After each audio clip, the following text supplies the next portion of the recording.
Muy buenos días. Queremos darle la más cordial bienvenida a nuestro servicio dominical. Nos sentimos privilegiados de contar con su presencia, con cada uno de ustedes, para que juntos podamos disfrutar del privilegio de adorar, de exaltar, de alabar a nuestro Dios. Ese Dios todopoderoso y eterno que creó los cielos y la tierra y todo cuanto hay. Y de exaltar y levantar el nombre de nuestro Señor Jesucristo, su Hijo amado, nuestro Rey y nuestro Salvador. Amados hermanos, quiero invitarles a que disfruten este tiempo de alabanza. Es un privilegio poder estar delante de la presencia de Dios y alabarle. Es justo porque Él es santo y bueno y nos ha bendecido de muchas maneras. Hay muchas razones por las cuales le podemos dar gracias a nuestro Dios. Les invito a que lean la letra con cuidado, a que se concentren. Vamos a tratar de conducirlos y juntos adorar, exaltar el nombre de nuestro maravilloso Dios. Los invito a orar. Amado Padre bueno, te damos tantas gracias esta mañana, Señor, porque nos has concedido la vida, la salud, el bienestar, porque nos has dado, Señor, tu palabra, porque nos has dado una vida nueva para alabarte y adorarte, Señor. Gracias por el pan de cada día. Gracias por nuestro trabajo cotidiano, Señor. Gracias por nuestra familia que nos ama y a quien podemos amar. Amado Padre, especialmente te damos gracias por revelarte en nuestra vida. Gracias por tu Hijo Jesús, ese regalo de salvación y de vida eterna para cada uno de los que has llamado. Padre, recibe toda gloria, honra, alabanza en el nombre de tu Hijo Jesús. Amén. Amén.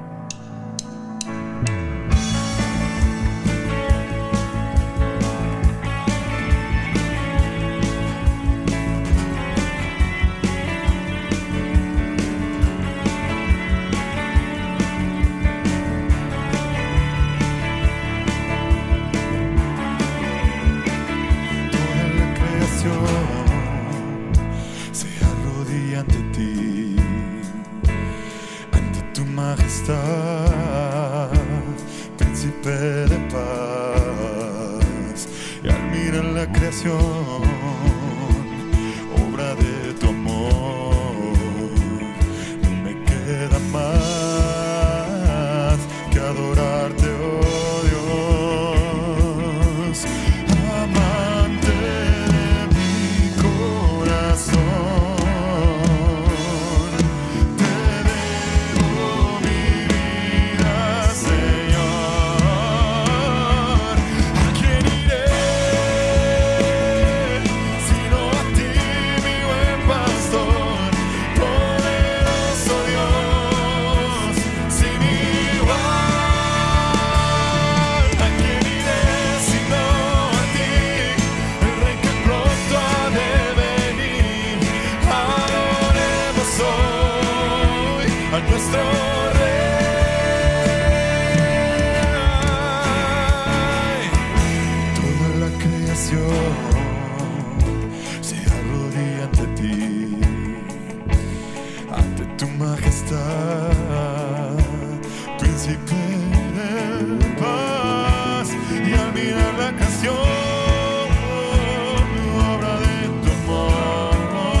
Grande es mi poderoso Rey, grande es mi poderoso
Gracias, Jesús.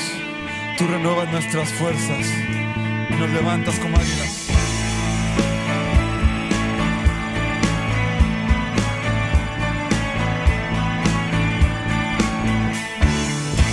Nuevas fuerzas tendrán los que esperan en Dios. Esperaremos en Dios, esperaremos.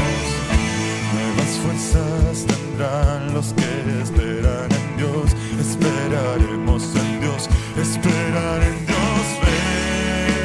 Reinará por siempre nuestro fuerte libertador. Eres el infinito Dios, el infinito Dios.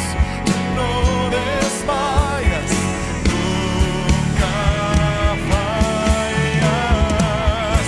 Defensor de los débiles, nuestro consolador. Nos levantaste alas de águila.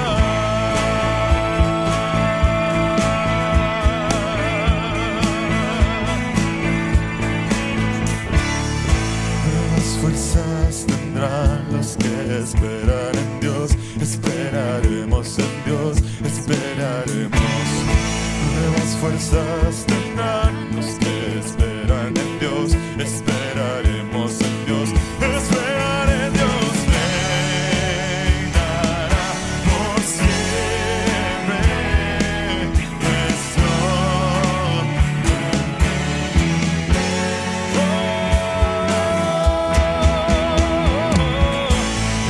es el infinito Dios, el infinito Dios. Tú no desmayas, nunca fallas.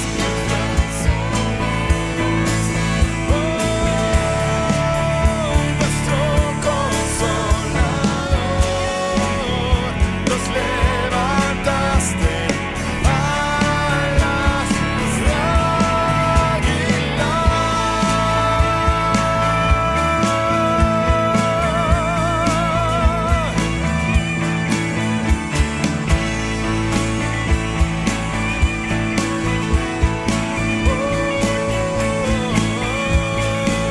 Dios reinará por siempre, nuestro fuerte libertador. Dios reinará por siempre, sí, nuestro fuerte libertador. Dios reinará, hoy Dios reinará por siempre, nuestro fuerte libertador. Eres el infinito Dios, el infinito Dios. Tú no desmayas, nunca fallas.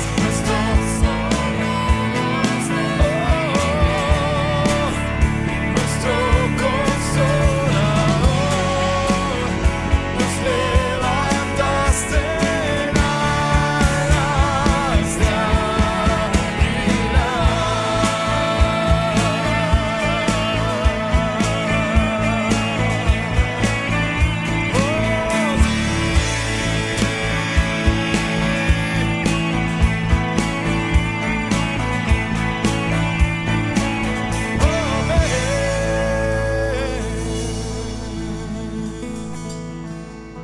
Así es, Cristo.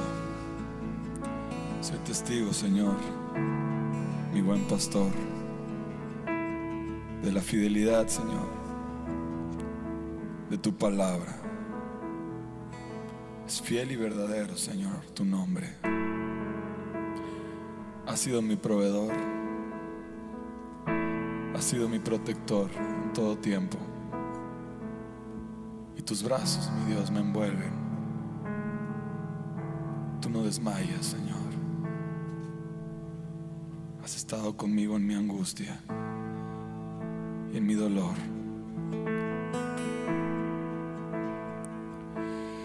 En angustia y dolor, cuando el tormento es mayor, sé que no hay nada que sea mejor que levantar un clamor y refugiarme en tu amor.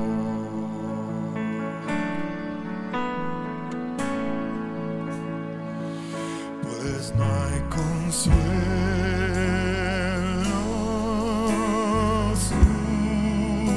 superior a tu abrazo y tu calor. ¿A quién iré si no es a ti, al siempre fiel, al Dios de amor?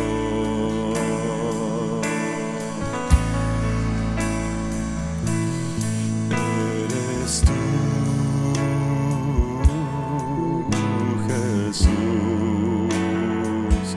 mi esperanza y luz. Toma mi mano y guíame en plena paz al oír tu voz, solo tú, mi Dios.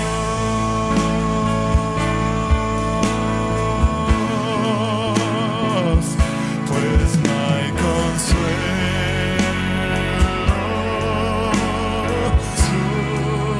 superior a tu abrazo y tu calor. ¿A quién iré si no es a ti, al siempre fiel Dios de amor? Solo tú.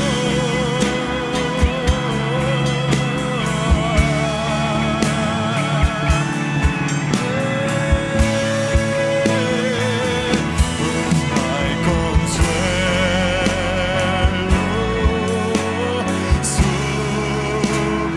superior a tu abrazo y tu calor. ¿Y a quién iré si no es a ti, al siempre fiel, al Dios de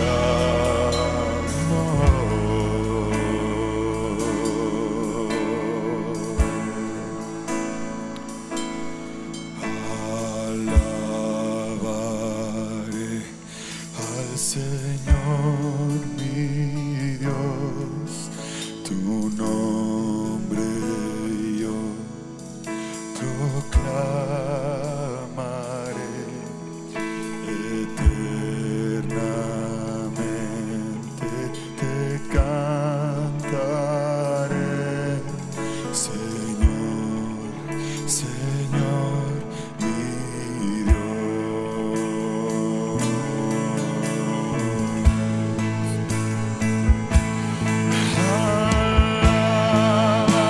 Alabaré al Señor.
por esta oportunidad que nos das de adorarte, de bendecirte, de alabarte, de darte la gloria y la honra que mereces, porque tú eres el Dios soberano, el Dios eterno, nuestro Padre. Eres nuestro Señor, nuestro Rey. Gracias, Señor Jesús, por dar tu vida, tu sangre, limpiar la nuestra, levantarnos en vida eterna y ofrecernos a tu Padre. Gracias, Señor Jesús, por ser nuestro abogado delante del Padre. Gracias, Señor Jesús, por interceder por nosotros. Gracias por ser nuestro hermano mayor, nuestro buen pastor, nuestro amigo fiel. Gracias, Señor Jesús. Gracias. Padre, pedimos que tu Espíritu Santo traiga revelación a través de tu palabra a lo que tú quieres enseñar a tu pueblo, a tu iglesia. Gracias, amado Rey. Amén, amén, amén. Pues muy bien, amados hermanos. Esta mañana voy a tocar con ustedes una extensión del punto que Alfredo tocó la semana pasada acerca de la iglesia.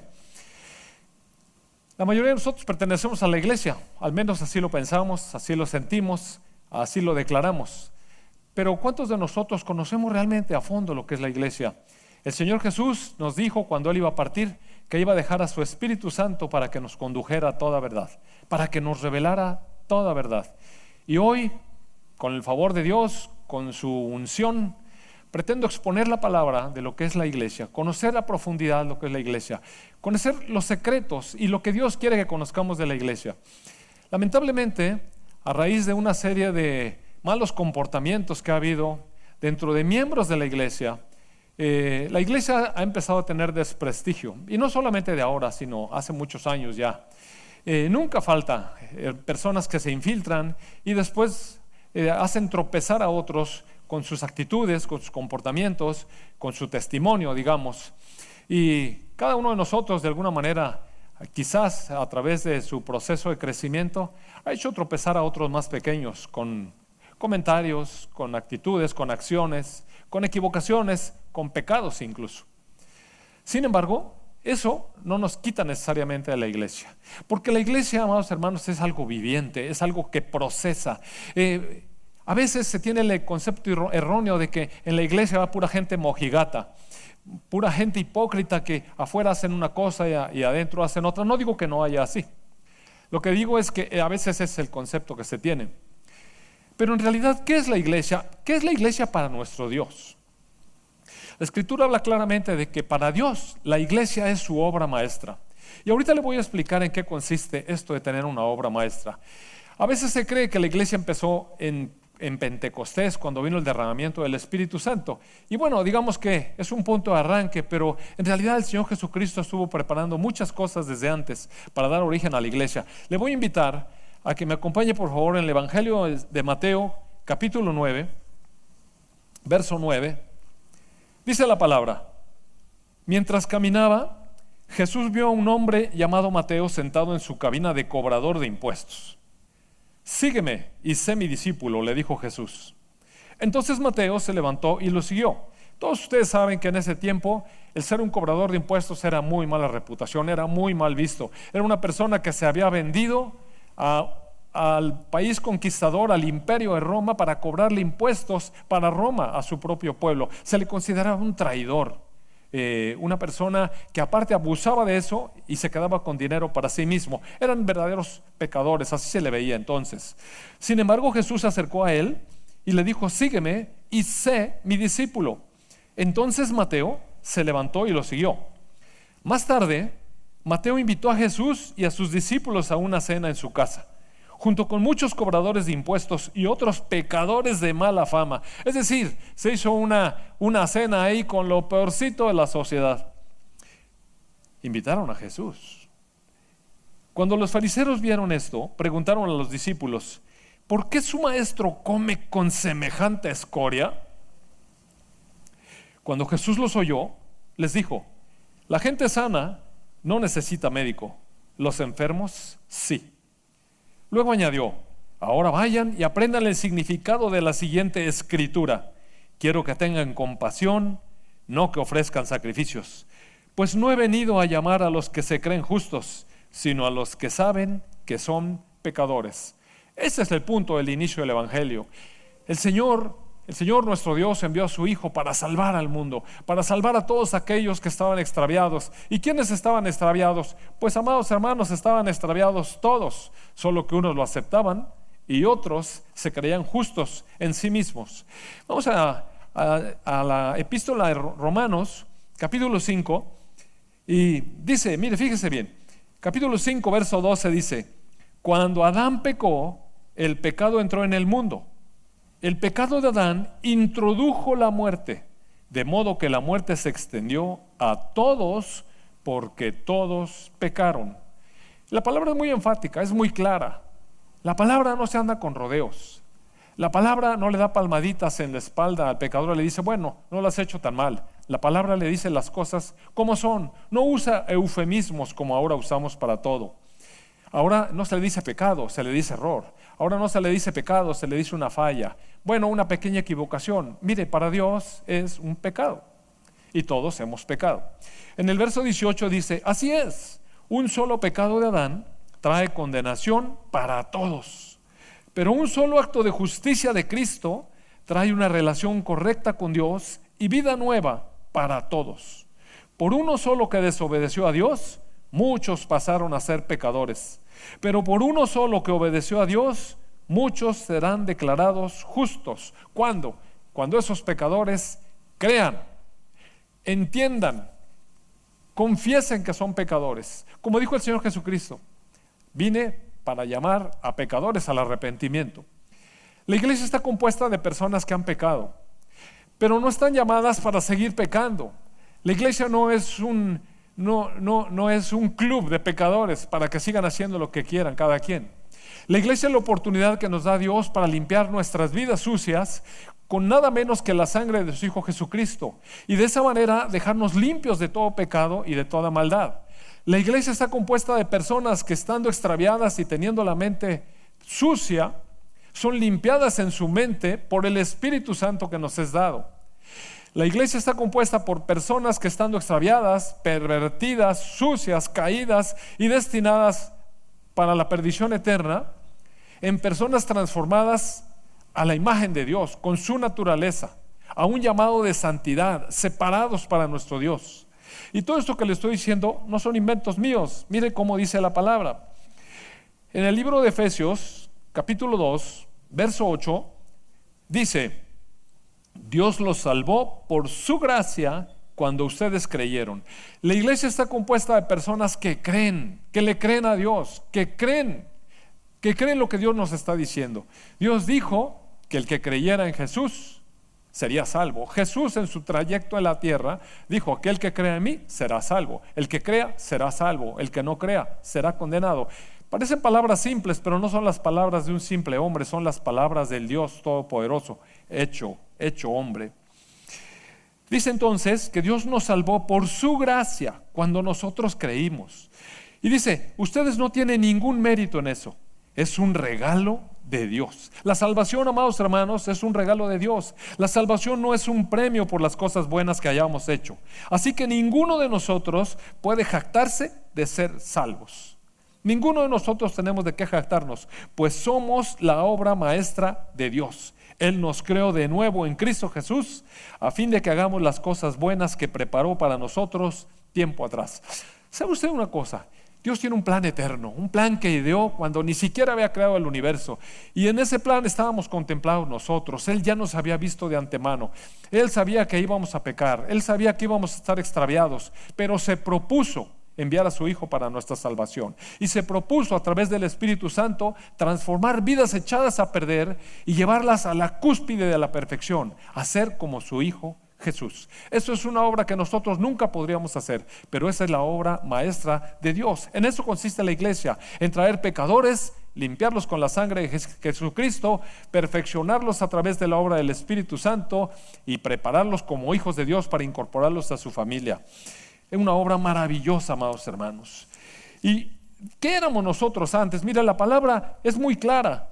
No está diciendo que éramos tan buenos. ¿De quiénes está compuesta la iglesia? Miren, el capítulo 2, verso 1, de ahí mismo de Efesios, dice: antes Ustedes estaban muertos a causa de su desobediencia y de sus muchos pecados. Para Dios, aunque estábamos aquí vivos y hablando y trabajando y haciendo tanto esfuerzo por la vida, para Dios estábamos muertos a causa de la desobediencia y de nuestros muchos pecados. Vivíamos en pecado igual que el resto de la gente, obedeciendo a quién, nada menos que a un ser invisible, a un ser espiritual, que la Escritura le llama el líder de los poderes del mundo invisible, quien es el espíritu que actúa en el corazón de los que se niegan a obedecer a Dios.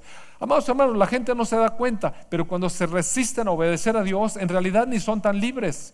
Hay un espíritu, hay un ser invisible, poderoso, que tiene atrapados sus corazones y que influye en ellos, actúa en ellos para que se nieguen a obedecer a Dios. Nosotros éramos igual. Aquí la palabra dice, ustedes estaban igual que el resto de la gente. Verso 3 dice, todos vivíamos así en el pasado, siguiendo los deseos de nuestras pasiones, la inclinación de nuestra naturaleza pecaminosa.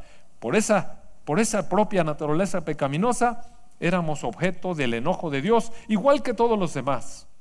Pero Dios es tan rico en misericordia y nos amó tanto que, a pesar de que estábamos muertos por causa de nuestros pecados, decidió darnos vida cuando levantó a Cristo de los muertos. Jesucristo pagó el precio de nuestro rescate. En eso consiste la iglesia, en que las personas crean esta verdad, la tomen. Es un regalo de Dios para nosotros, es la gracia de Dios derramada, la cual nos limpia, nos santifica, nos perfecciona, nos da una nueva naturaleza, nos llena de la presencia de Dios por medio de su Espíritu Santo y nos hace como Él. Nos está transformando de tal modo que al final de la obra de Dios, Dios se va a jactar delante de las huestes espirituales de lo que Él pudo hacer. Mire, dice en el verso 7, de modo que en los tiempos futuros Dios puede ponernos como ejemplos de la increíble riqueza de la gracia y la bondad que nos tuvo, como se ve en todo lo que ha hecho por nosotros que estamos unidos a Cristo Jesús. La iglesia indudablemente, indefectiblemente, está compuesta por personas que están unidas a Cristo Jesús. Quienes no estén unidos a Cristo Jesús por medio de la fe, por medio de aceptar lo que Dios nos está concediendo, no forman parte de la iglesia, aunque asistan a los templos. La iglesia está compuesta de los que creen, de los que toman la palabra de Dios como la verdad. Ahora bien, una vez que entendemos esto y empezamos a entender que somos un pueblo que ha sido llamado por Jesús. Mire, Jesús se acercó a Mateo y le dijo, ven y sígueme. Y eso es lo que sigue haciendo Jesús. Jesús sigue vivo. Jesús no está en una cruz. Jesús está en los cielos y habita en todo lugar. Jesús nos habla al corazón y nos invita. Cada uno de ustedes, cada uno de nosotros, hemos sentido el llamado de Jesús cuando nos dice, ven y sígueme. Él es el que nos invita a formar parte de su pueblo santo, de su iglesia. ¿Y dónde está el Señor Jesucristo ahora? En el verso 22 del capítulo 1 de mismo Efesios, dice, Dios ha puesto todo bajo la autoridad de Cristo, a quien hizo cabeza de todas las cosas para beneficio de la iglesia. En otras versiones dice, para la iglesia. Le dio por cabeza a la iglesia. Entonces Cristo es la cabeza de la iglesia. ¿Y qué es la iglesia? La iglesia es el cuerpo de Cristo. Él la completa, la llena y también le da plenitud en todas las cosas. Amados hermanos, la iglesia es un organismo viviente. La iglesia no son 4 paredes, ni muchos templos por allá y por acá. Los templos está bien, digamos, son estructuras en donde el pueblo santo de Dios se reúne. Y fíjense en lo que estoy diciendo, el pueblo santo de Dios se reúne. Pero la iglesia está compuesta por personas vivas, pues personas vivas.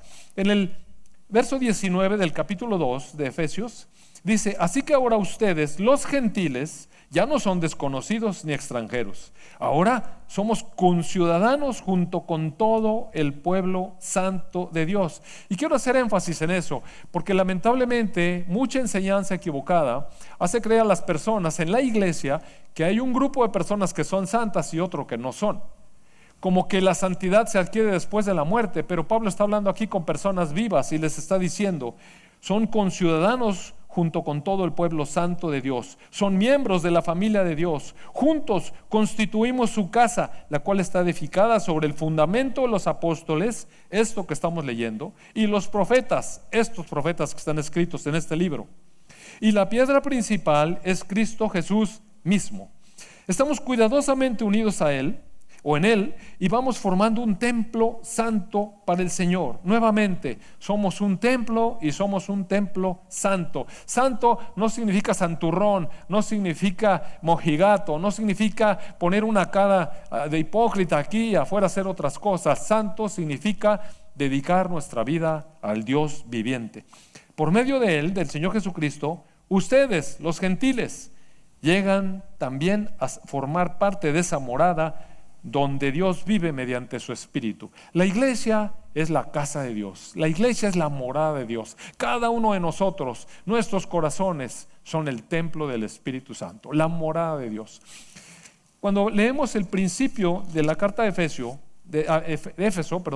a los Efesios, dice en el verso 1 del capítulo 1: yo, Pablo, elegido por la voluntad de Dios para ser apóstol de Cristo. Nuevamente aquí vemos, Dios llamó a una persona, en este caso a Pablo, para hacer que fuera su apóstol. Y entonces Pablo reconoce eso y dice: fui elegido por la voluntad de Dios para ser apóstol de Cristo Jesús, y escribo esta carta al pueblo santo de Dios en Éfeso, a los fieles seguidores de Cristo Jesús.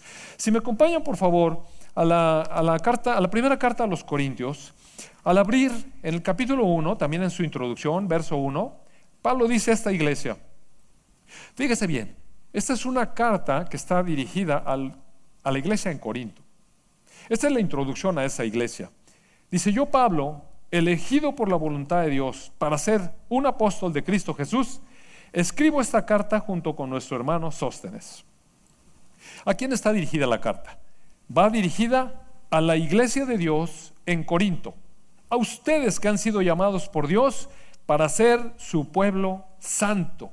Él los hizo santos por medio de Cristo Jesús. La gente no se hace santa por sus obras, la gente es santa por la obra de Dios. Es santa porque Dios lo elige, porque Dios lo separa del mundo de perversión donde vivía, porque Dios le da una nueva naturaleza a su vida. Por eso es que la gente en la iglesia es santa, porque Dios la ha separado para sí mismo.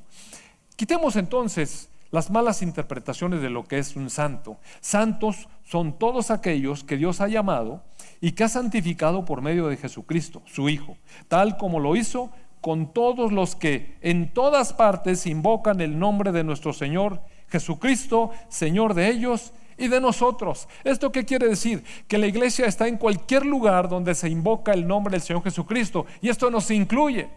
Fuimos nosotros igualmente llamados por el Señor Jesucristo para creer en su palabra, para reconocer que éramos pecadores, que no teníamos oportunidad, pero Cristo nos salvó. Si nos regresamos al capítulo 5 de Romanos, miren el verso 6, dice: cuando éramos totalmente incapaces de salvarnos, Cristo vino en el momento preciso y murió por nosotros, pecadores.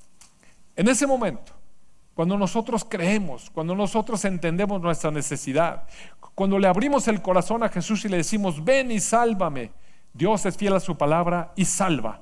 En ese momento nos da una nueva naturaleza, pone su espíritu en nosotros, nos santifica para Él, de manera que la iglesia está compuesta de gente santa, pero no por nuestras obras. Es la obra maestra de Dios, amados hermanos.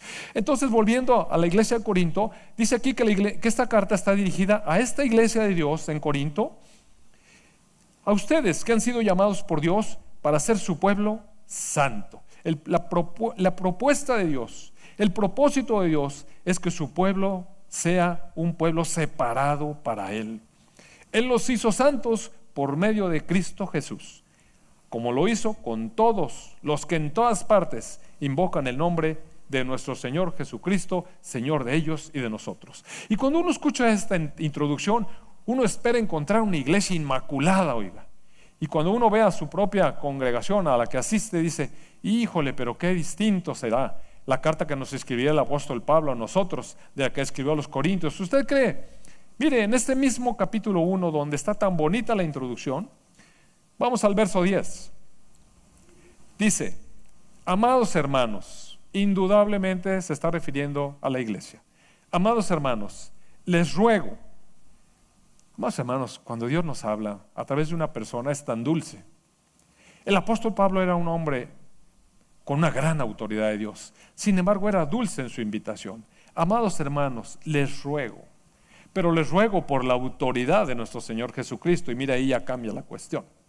Les ruego que vivan en armonía los unos con los otros, que no haya divisiones en la iglesia. Por el contrario, sean todos de un mismo parecer, unidos en pensamiento y en propósito. Le está diciendo esto a la iglesia, a esta iglesia a la cual abre y le dice, están santificados en Cristo. Pero les pide que sean de un mismo parecer, que estén unidos, que no haya divisiones. Pues ¿qué está pasando? En el verso 11, Pablo aclara y dice, pues algunos de la casa de Cloé me contaron de las peleas entre ustedes, mis amados hermanos. Y uno dice, ¿pero cómo? ¿En la iglesia peleas? Verso 12, algunos de ustedes dicen, yo soy seguidor de Pablo. Otros dicen, yo sigo a Apolos. O algunos otros dicen, yo sigo a Pedro. O yo sigo únicamente a Cristo. Cuando escuchamos esto parecen palabras de hace 2000 años, pero son tan actuales, amados hermanos. Mire usted la iglesia en la actualidad.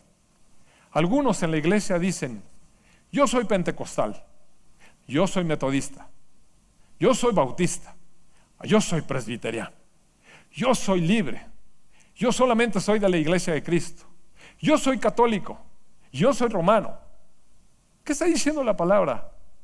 Que eso no debería existir, porque no hay muchas iglesias, hay una sola iglesia. Si me acompaña por favor al capítulo 4 de la carta a los Efesios, dice en el verso 3 del capítulo 4 de Efesios, hagan todo lo posible por mantenerse unidos en el Espíritu y enlazados mediante la paz. Pues hay un solo cuerpo se refiere a la iglesia. Recuerde usted, Cristo es la cabeza de la iglesia y la iglesia es el cuerpo de Cristo. Y la palabra dice, hay un solo cuerpo, no hay muchos cuerpos, no hay muchas iglesias. Peor aún cuando dentro del mundo cristiano se dice, yo voy a la iglesia de Perengano y del pastor Sutano y del pastor Perengano. En alguna ocasión yo escuché que alguien dijo, es que voy a la iglesia del doctor Yunes. Espéreme, yo no tengo ninguna iglesia, yo no morí por ninguno de ustedes, yo no derramé mi sangre, yo no puedo salvar a nadie. Yo tengo una función aquí, que es predicar la palabra de Dios. La iglesia no es mía, la iglesia le pertenece al Señor Jesucristo y solamente a Él. Hay una sola iglesia. Todo lo demás solamente genera confusión y es producto de la ignorancia. Defender una facción, vamos a defender una facción. Nuevamente volviendo a la primera carta a los Corintios, dice el verso 13 del capítulo 1, ¿acaso Cristo está dividido en facciones? ¿Fui yo, Pablo, crucificado por ustedes? ¿Fue alguno de ustedes bautizados en el nombre de Pablo? Regresando nuevamente aquí a capítulo 4 de Efesios. Dice, hay un solo cuerpo, hay un solo espíritu. Un solo cuerpo es una sola iglesia, solamente hay una sola iglesia. Hay un solo espíritu, el Espíritu Santo. Tal como ustedes fueron llamados a una misma esperanza gloriosa para el futuro, la vida eterna. Hay un solo Señor, el Señor Jesucristo. Hay una sola fe, la fe en Jesucristo.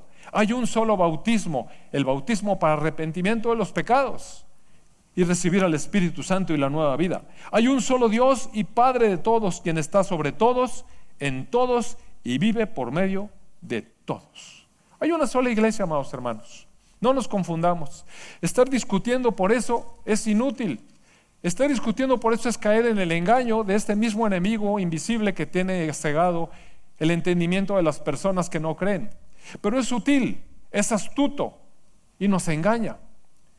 Nos hace creer que porque estamos en tal o cual iglesia y empieza a hacer que nos descalifiquemos. Mire, nadie califica excepto aquel que ha sido llamado por Dios, ha abierto su corazón a Jesús y ha recibido la nueva vida de Dios en su vida. Aquel que tiene el Espíritu Santo y está en el proceso de santificación que Dios está haciendo. Aquel que Dios llamó para hacer de él una obra maestra. Y no tiene nada que ver con nosotros, tiene que ver con la gracia y la misericordia de Dios. Si Dios nos llamó y está trabajando en nuestra vida para perfeccionarnos y santificarnos, somos parte de la iglesia. Si tenemos su naturaleza, su espíritu y la vida de Cristo en nosotros, somos la iglesia. Agregar más que eso solamente genera divisiones. El apóstol Pablo aquí está diciendo, ¿cómo es posible que alguien diga, yo sigo a Pablo, yo sigo a Apolos o yo sigo a Pedro? Y mire, respetuosamente lo voy a decir. Pero todavía en la actualidad hay quien dice que tal iglesia es la iglesia verdadera porque es la iglesia heredada por Pedro. Hay un representante de Pedro en la iglesia en la actualidad. Que eso no dice la palabra, amados hermanos. La palabra lo que está diciendo es que la iglesia le pertenece a Cristo porque hay un solo Señor. Y Cristo no está más en la cruz, ni tampoco está en la tumba. Cristo está vivo y sigue reinando, gobernando y edificando su iglesia porque le pertenece a Él. Él es la cabeza y el cuerpo, la iglesia es su cuerpo. La iglesia es su cuerpo, los llamados. Hay un trabajo de Dios, un trabajo maravilloso al que Dios le ha llamado la obra maestra de Dios. Un trabajo de limpieza en personas que son pecadoras o fueron pecadoras o son pecadoras, pero Dios los limpia con la sangre del Señor Jesucristo. Y aunque ya estamos en el camino y hemos creído, a veces tropezamos y a veces volvemos a pecar, pero en la primera carta de Juan, el capítulo 1 dice, si alguno peca, pues vaya con Dios y confiese sus pecados delante de Dios, y Él es fiel y justo para perdonar sus pecados y limpiarlos de toda maldad. Así es que es verdad, la iglesia está compuesta de personas que seguimos pecando a veces, pero tenemos un propósito, tenemos un llamado. Miren, en el capítulo 3, verso 1 de la primera carta a los Corintios dice, amados hermanos, cuando estuve con ustedes no pude hablarles como lo haría con personas espirituales. Tuve que hablarles como si pertenecieran a este mundo o como si fueran niños en Cristo. Tuve que alimentarlos con leche, no con alimento sólido, porque no estaban preparados para algo más sustancioso. Y aquí va a empezar a hablar Pablo acerca de la dualidad que vive a veces el cristiano, y en la que no voy a hablar hoy, voy a hablar la próxima semana. Pero lo que quiero insistir es que un poquito más adelante dice, en el verso 4, cuando uno de ustedes dice, yo soy seguidor de Pablo, y otro dice, yo sigo a Apolos, ¿no están actuando igual que la gente del mundo? Después de todo, ¿quién es Apolos? ¿Y quién es Pablo? ¿Y quién es Pedro? Lo único que importa en la iglesia es el Señor Jesucristo. Todos nosotros giramos alrededor de su gracia, de su amor. Todos nosotros giramos alrededor del propósito que Dios está llevando a cabo en nuestras vidas. La maravillosa obra maestra de Dios es que nos tomó de la escoria, así como llamó Jesús a Mateo, para limpiar nuestra vida con su sangre, para ponernos su espíritu dentro y darnos una nueva naturaleza, una nueva manera de creer, una nueva manera de pensar, una nueva manera de actuar, una nueva manera de conducirnos, de manera que le demos gloria y honra en nuestra vida aquí en la tierra y por toda la eternidad. En eso consiste la iglesia, amados hermanos. Todos los que creemos esto somos la iglesia de Cristo y todos somos hermanos. Cualquier otra cosa sale sobrando. Vamos a darle gracias a nuestro Dios por su palabra, por su revelación. Vamos a darle gracias a Dios por lo que Él está haciendo, por considerarnos su obra maestra. Amado Padre Celestial, qué privilegio, Señor, que tú hayas fijado tus ojos cuando nosotros éramos pecadores, lo fijaste en nuestras vidas, Señor, y nos hiciste un llamado a creer en tu palabra, un llamado a aceptar tu regalo, nada menos que la vida de tu Hijo Jesús, la sangre de tu Hijo Jesús que nos perdona y nos limpia. Gracias, Padre, por darnos el Espíritu Santo que mora ahora en nuestro corazón, que nos da una nueva naturaleza, que nos da un nuevo enfoque de la vida. Amado Padre, gracias por la obra que estás llevando a cabo con nosotros. Te damos gracias por tu gracia, tu bondad, tu misericordia inmensa. Señor Jesús, gracias por amarnos de esta manera. Señor Jesús, te damos gracias por poner tu vida y volverla a tomar, por morir para nosotros, Señor, pero levantarte con poder, porque tú eres indestructible, la muerte no te podía retener.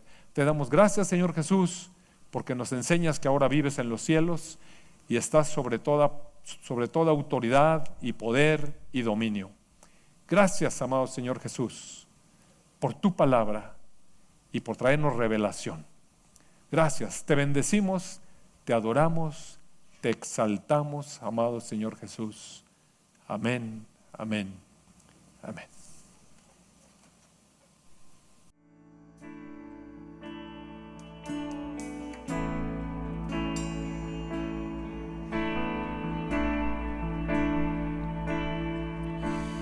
Tú has sido bueno con todo lo que das.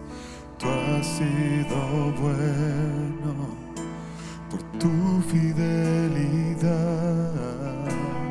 Tú has sido bueno, pues nada me ha faltado. Tú has sido bueno, Jesús. Tú has sido bueno y en tu paz descansaré. Misericordia me ha quebrantado ante tus pies.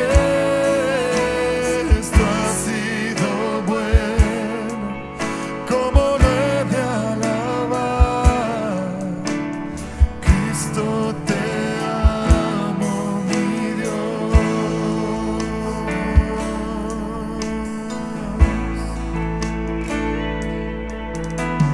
Tú has sido bueno con todo lo que das.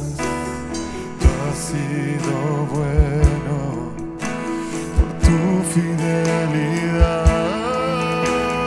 Tú has sido bueno, pues nada me ha faltado. Tú has sido bueno, Jesús. Tú has sido bueno y en tu paz descansaré. Tu misericordia me has quebrantado ante tus pies. Tú has sido bueno, como lo he de alabar. Cristo, te amo, mi Dios.